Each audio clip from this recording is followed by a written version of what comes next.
Welcome to Scoop World Order. Are the Buckeyes about to win it all edition? We've got a lot of great insight, a lot of inside tidbits that we're about to break through right now with Nevada Buck. And I love where the team's at right now. I think that we've got a lot of momentum.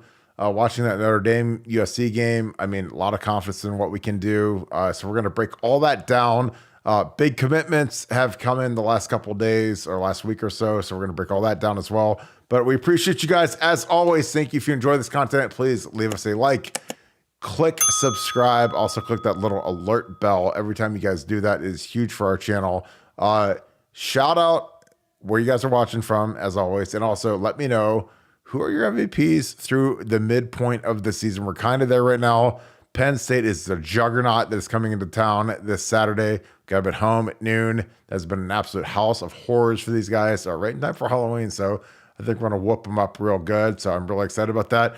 But I'm going to get right into it with my boy, Nevada Buck. Nevada, you made a big proclamation on BuckeyeScoop.com today.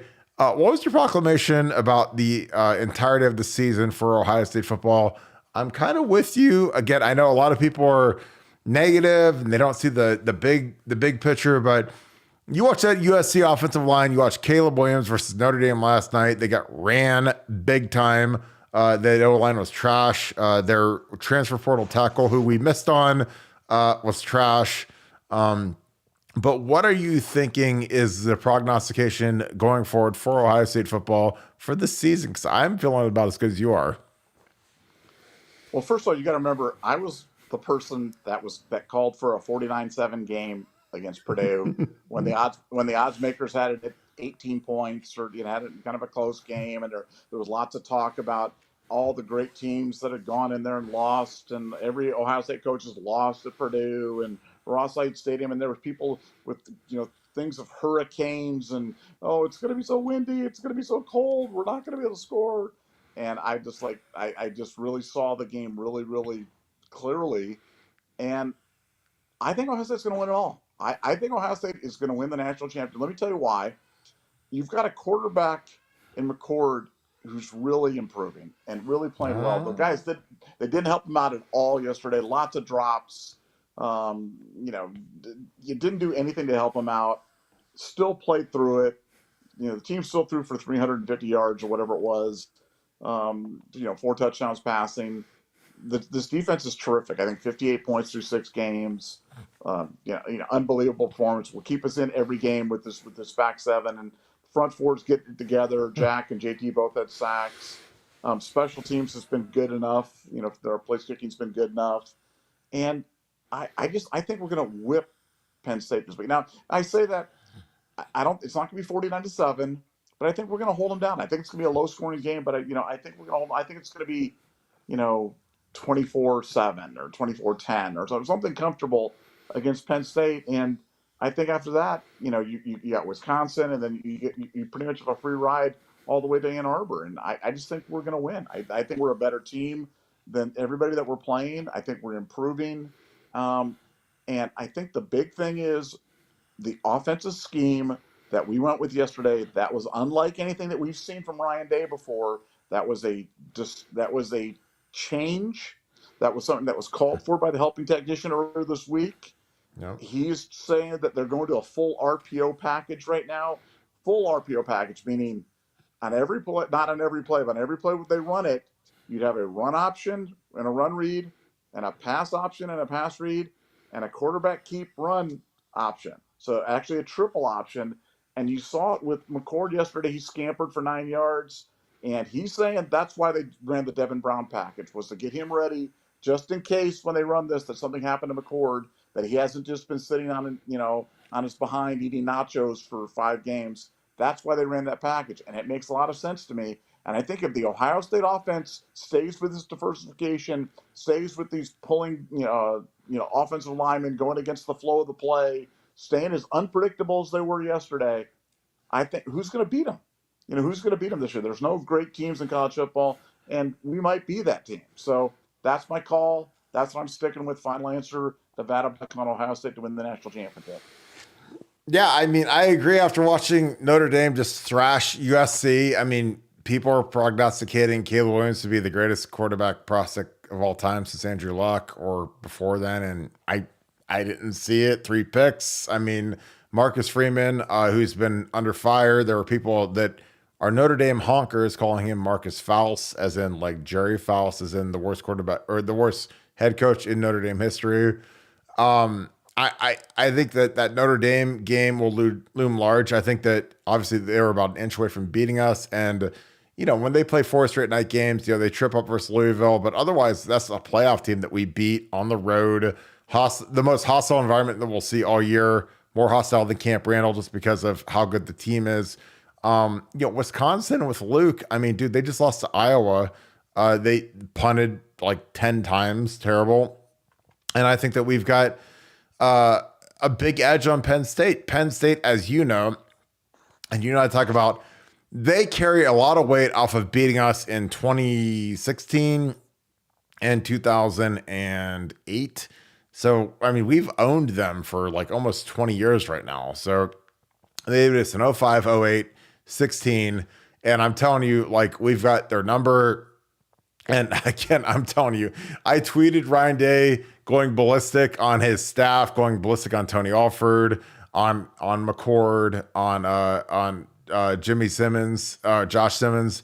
And I love it. I think he's trying to turn up. He's not scared to get in people's faces. He's not scared to get it right. Because again, if you look at last year, I mean, dude, if we have a field goal kicker that can kick a 50-yarder, we win. We win the whole title. We whip TCU.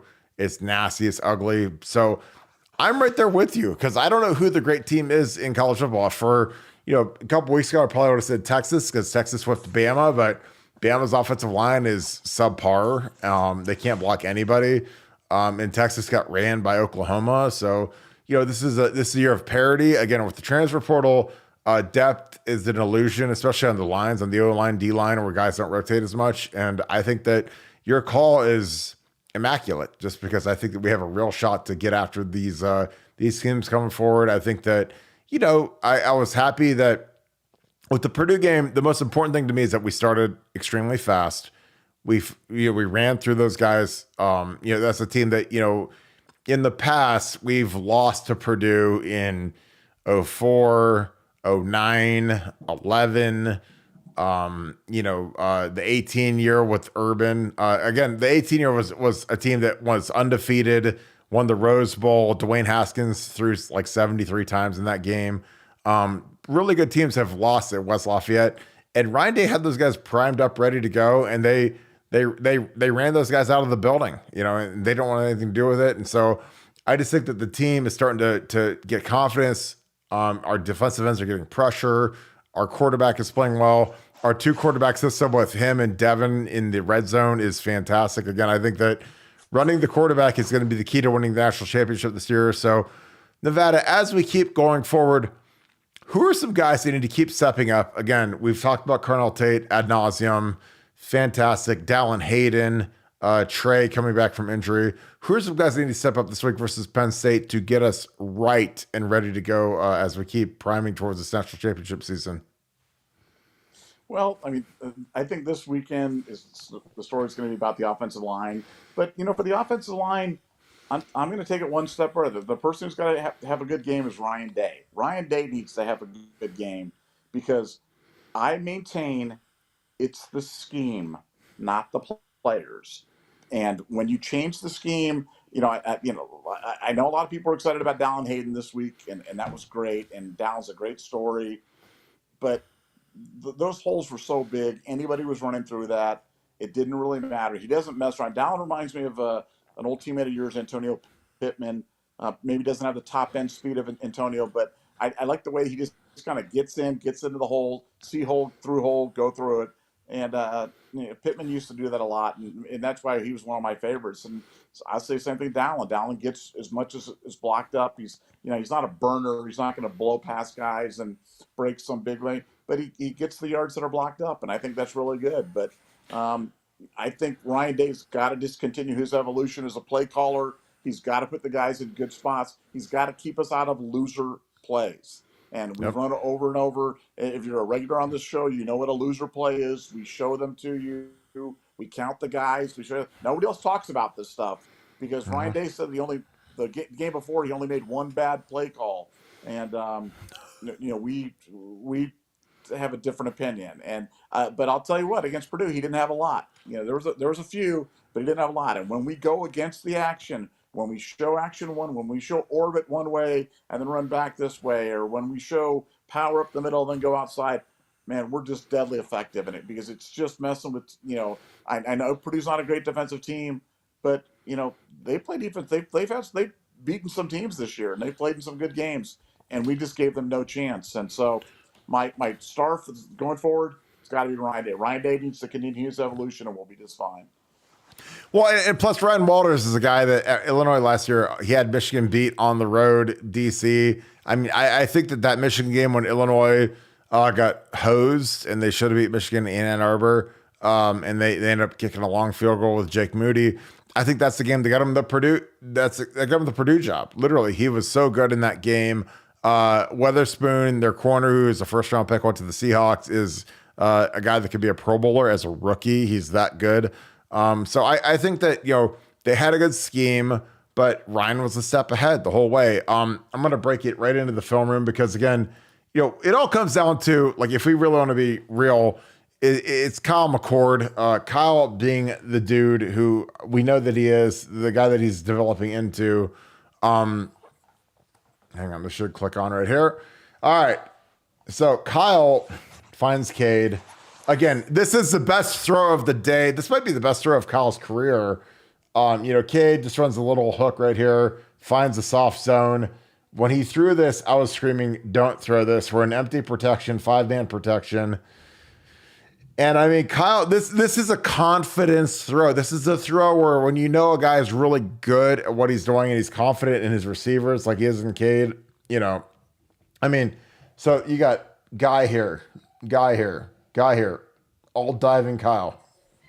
And Kyle is ripping this thing and he says, "You know what?" He says, basically, "My fastball is better than anything you can hit."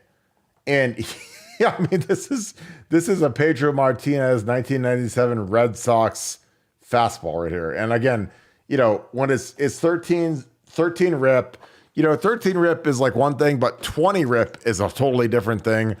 Nevada, when he hit this throw, I thought it was a different level, a level jump for the offense, a level jump for the whole team. Cause like that is major confidence. I mean, frankly, it's major balls to throw that into basically not triple coverage, probably 2.5 times coverage. But your thoughts when you saw him rip that? Well, I was watching the inside linebacker, and I thought that inside linebacker was diving on it and was going to intercept it, and wasn't sure where it was going to end up, but it was going to be bad because he was going with a full head of steam the other direction. So I was really, really, it's so impressed by Cade, who caught that with his hands, made a great play on that. Like you said, it's a great throw by McCord. It's a confident throw, and that's the kind of throws that we're going to need to win the national championship. That's the kind of throws we're going to need to win up in Ann Arbor. And you can just see McCord's a different quarterback. He's a different kid than he was that first day when we trotted him out against Indiana. And, I think that's what people have to remember when they see him play against Indiana. See him play against Youngstown State.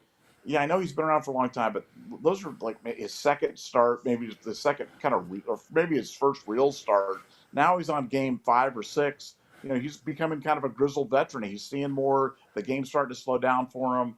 And, his arc as a quarterback is straight up right now, and he's playing well, he's putting the ball in good spots. I mean, earlier in his career, in his career of 5-6 games, there was issues about putting the ball in spots where the ball could be intercepted, and we all were kind of holding our breath. We didn't see that as much on Saturday. That's another positive step. And so, hey, I'm all in on McCord, but I'm also resting easy with the fact that heaven forbid if something happened to him, that you've got Devin Brown who can run the offense and do it at a high level. We haven't always had that luxury. We haven't always been in that situation. We had years, and we've talked about this before in the Justin Fields era, where when he got hurt against Michigan, they brought in Chug, and that's Scary.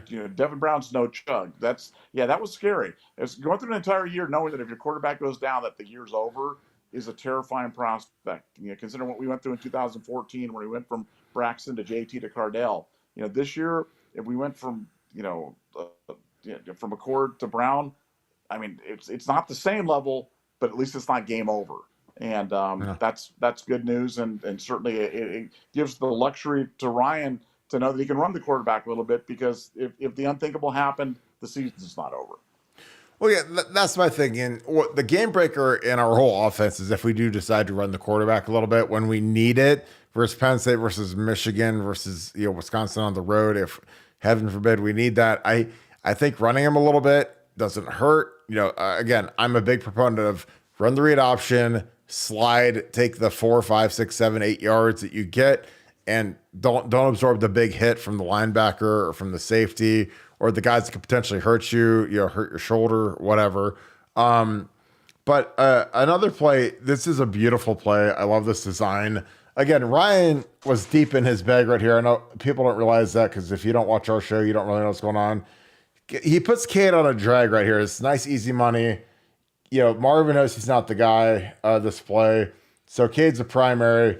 This is a good 7-man protection. So I'm going to put 7-man right here. You've got edge blocker here. You've got G. Scott, who does a great job here blocking. And I think G has been a guy who's been a pleasant surprise. We've been critical of G in the past, but he puts his nose in here, gets a nice little block. Again, to seal it all up, again, the action I love right here is anytime you pull a guard, you get some absorption from the safeties, because these guys are all watching the guard. So when the guard pulls, they're thinking run, especially as we haven't done that much. So when you see, Donnie pull over here and kind of seal the edge up, you got that down block action. This end is just kind of chilling right here. But then you have, you've got G and you've got Dallin as your backup soldiers that are there. You've got Cade running this little route right here, this little drag. Easy money. Again, I like it because, you've got all these people that are occupied by the line. Zero pressure on Kyle. And again, you see this nice, easy action right here. Marvin, terrifying. And again, when he's running a drag, it's hard to cover it when you've got everybody kind of absorbed up in the box, and you throw it to him, easy TD. This is fantastic play design by Ohio State, by Ryan Day. And again, like I just like when you've got these 3 backup soldiers behind your 4-0 lineman. Donnie's here ready to take on the D end, and it's just so flawless. But your thoughts on this? Again, we've been very critical of G. Scott in the past. I think he's a guy who has very good ability, but his willingness to block has been huge, because when people see him come into the game, if they've scouted him at all, they say, okay, he's a former receiver. He's not a blocking guy. We use him a lot as a blocking guy, but I think that was a really good development of protection by Ryan. But your thoughts on that play? Well, like you said, I was glad you were able to highlight the pulling of Donnie. The pulling of Donnie not only froze the safeties, it froze the linebackers. That's why they were over there. That's why when Cade came across their face, they were still staring in the backfield, because we hadn't shown that before. And it's just little things like that where you show, you pull a tackle from left to right. And so what message does that send to the defense? It sends the defense, this play is going left to right. And then what do? You throw back to the left. That's going against the action of the play, pops wide open, touchdown. And, the more that we can do that, the more that we can be less, unpredictable, the more that we can kind of create kind of doubt in the minds of the defense, so they can't just tee off and flow to the spot. Man, that makes the offense look a lot better. As for G. Scott, I don't think he does much, and I don't think he's a great blocker. I think he's okay. I'm sure he's willing. He's not a great receiver, and boy, he gets a lot of burn. I mean, they put him out there, 20, 30, 35, 40 slaps a game. I'm not sure what they're getting out of it, but again, I'm not in the business of banging on kids. He's going out there, he's trying, he's doing the best. For my money, I'd have a Carnell Tate out there. I'd have a Brandon Innes out there. I'd have another big play guy out there, and just put the pressure on that defense every time. That when you're looking at Marvin and Emeka and Carnell and Brandon Innes and Julian, and I would just keep the pressure on that one. But that's just my humble opinion. They wanted a 7-man protection. It worked for an easy touchdown. So great job, Ryan. Great job, OSU offense. All right, so we're gonna go to when it is a little bit out of reach. I don't know if Purdue is subbed here at this point. Again, it's 34-7. There's 7 minutes to go left in the game. But with that being said, we have the South Florida Express kids are in the building. We've got our boy BI 11, Brandon Ennis, Brandon Badman Ennis hits him with the deal. We've got Carnell. We've got the crew out here.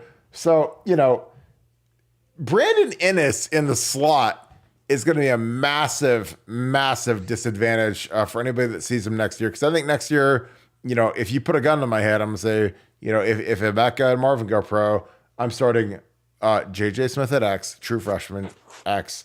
I'm putting Carnell at the Z. I'm putting, you have to put him at the H.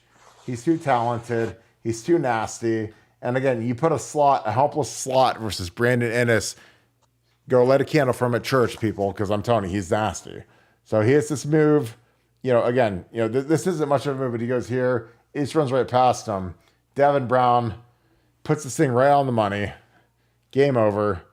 And again, the thing about Brandon is like, when that ball is up in the air, nobody is going to beat him for the ball. Nobody. Because that's the kind of guy he is. He's a monster. You throw him the ball, even if it's a bad throw, a contested catch, he's coming down with it. So Brandon gets it, makes a move to the crib. And you know what's funny is Nevada, I'm right there with you. So BI gets his first deal of his Ohio State career. As we go forward, again, not trying to hurt feelings, but we saw what Carnell Tate did. We saw what Brandon Ennis did. When you're competing with snaps between Julian Fleming, G. Scott, and you've got guys like Brandon Ennis, Carnell Tate, how do you decipher who gets the snaps going forward? Because for me, I'm feeding Secretariat. I'm feeding the man of war, the baddest horses in the game, like Brandon Ennis, like Carnell Tate. I like Julian Fleming. He's a nice player, very good teammate. Works hard, blocks, and all that. But Brandon Ennis and Carnell Tate bring a different dimension to the entire offense. A fear factor dimension to the offense. What are your thoughts with working those guys in more than guys like Julian Fleming, G. Scott, who are guys that are older, more, they're maybe better thought of, I guess, but they don't have that ceiling that Brandon and Carnell have. Well, let me just summarize my thoughts really simply. I'm anti dragging more people into the box. I'm pro anything that gets guys out of the box. And I think with G, like even on that 7-man protection right there, he was kind of motioning in, saying to the box that's bringing more traffic inside. I know we're on a max protect. I know you're that old lineman, and you like to have 4 guys and 3 guys behind, and then 2 guys behind him and 1 guy behind him just in case anybody breaks through. But I'm more, let's spread them out. Let's run the power spread. Let's run 4 wide and a single offset back or whatever, and let's let our athleticism shine through, because I want to see teams defend us when we have Marvin, Emeka, Brandon, and Carnell Tate out there. I just want to see them match up. Somebody's going to be in a favorable matchup in that situation. Somebody's going to get a linebacker, or somebody's going to get a safety, or somebody's going to get something. And we can do that. We can do that and still have Kyle McCord and Trey Henderson as the offset back. And I'm just not sure how you defend that. I just think that would give most defensive coordinators nightmares. And if you run any type of RPO action with a group like that, man, you make one mistake and it's 88 out the gate. So, but again, great job on that play. Great job on that 7-man protection, and great job by Kyle McCord. No, I totally agree. I think that when you've got 4 guys that are terrifying to guard between Marvin, Emeka, put those guys on the left, then put the SFE guys on the right, put Carnell, put Brandon, in 4 wide, and then you put Trey in the backfield with Kyle. I don't know how you defend that. I think it's absolutely terrifying. So I think those guys need more snaps. Frankly, I don't think that anybody is scared of guarding Julian Fleming or G. Scott, but I think people are really scared of guarding our young freshmen that are monsters. And again, here's the thing: when it's this point in the season, they're not true freshmen anymore. They're guys that are ready for war, ready to move forward. But with that being said, Nevada, give me your final thoughts on the Penn State game. It's a super early preview. Obviously, it's Sunday. We've got a lot of time, a lot of more intel to gather. But how are you feeling about the Penn State game and Ohio State going forward? I think the Penn State game, I think it's going to be raucous. I think it's going to be crowded. I think the OSU crowd is going to show up on Saturday morning. And I think the Drew Aller is going to melt. I think the moment's going to be too big for him. I think the OSU defense is going to be too big for him. And I think the OSU offense will be opportunistic enough for us to get out of there with a nice win over another quality opponent. Give us the two best wins in the country at Notre Dame and against Penn State. And let's get on to Camp Randall and take care of business there as well. So I'm feeling really confident. Want to see how the team responds this week in practice. Want to see what Ryan Day has cooked up offensively, but feeling really good. There's no way I'm picking against Ohio State on Saturday. I'm just early preview. Line's 5.5. I'm betting Ohio State and laying the points, and I think you'll be very happy. I totally agree. This is the last question. This is a fun question. I had a friend. She said she would not wear a costume for Halloween. Do you have a Halloween costume? Do you stop wearing Halloween costumes with your kids? I am dressing up as Bowser this year. I can't wait to dress up as Bowser. But she said, I am not wearing a costume ever for you or for Halloween or for anybody. What are your thoughts on that? I mean, again, we're about a couple weeks out. People still order their costumes. But do you have a costume for Halloween this year? I think, first of all, hot girls can get away without wearing a costume because they're just hot girls, and they can kind of go with that. My favorite one, I mentioned this before. I like the Charlie Brown ghost, so I usually wear like the sheet with the Charlie Brown ghost on it. And I usually get rocks and candy corn in my basket, which is really almond joys and like mounds and like the worst candy in the world. But I'm the dad that walks around with the red cup, the plastic cup. That dad's loaded when he's walking his kids out there and stuff like that. So that's me. So if you see a Charlie Brown ghost with a red cup, that's the Nevada Buck. There you go. I absolutely love that. Well, again, you only get the best when you're on BuckeyeScoop.com. I appreciate Nevada Buck with this candor. Shout out in the comments. I want to know, what are you wearing for Halloween this year? That's a huge question. I'm going to be wearing my Bowser costume with the big shell, big old horns. Bowser's my boy. So appreciate you guys as always. If you enjoy this content, please leave us a like, click subscribe. Also click that little alert button. Again, we appreciate all of your candor and your greatness in the comments. So I need to know, who needs to step up for Penn State on offense and defense? And what are you doing for the game? Shout out where you guys are watching from. And as always, thank you so much, Buckeye Nation. And thank you, Scoop family. You guys are the absolute best. We're cooking. We're about to win the Natty this year, so you better get real excited about it. So I appreciate you guys, as always. Join BuckeyeScoop.com if you want to be a part of the revolution and the greatest Ohio State message board in existence. Go Bucks.